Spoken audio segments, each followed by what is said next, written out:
Bhavnagar LCB પોલીસે અલગ અલગ બે જગ્યાએથી વિદેશી દારૂના જથ્થા સાથે એક ઇસમને ઝડપી લીધો।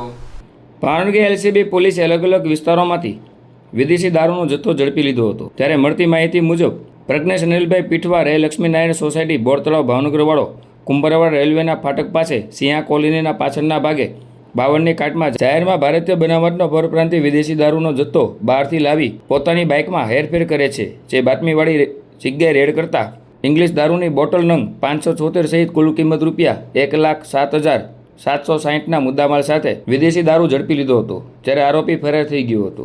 જ્યારે એલસીબી પોલીસને બાતમી મળી હતી કે વર્તેજ રંગોલી પાર્ક સામે આવેલ રેલવે ફાટક પાસે રોડ ઉપર અલ્પેશ મકવાણા રહે ફિલ્ટરની ટાંકી ચિત્રા સિત્સર રોડવાળાને તેના કબજા ભોગવતાની ઇકો કારમાં બહારથી ભારતીય બનાવટનો વિદેશી દારૂનો જથ્થો ભરીને વર્તેજ રેલવે ફાટક પાસે આવે છે। જે હકીકતના આધારે રેડ કરતા ઇકો કારમાંથી વિદેશી દારૂની બોટલ નંગ 1140 કિંમત ₹1,71,119 સહિત કુલ કિંમત ₹4,26,192ના મુદ્દામાલ સાથે અલ્પેશ મુરજીભાઈ મકવાણાને ઝડપી લીધો હતો।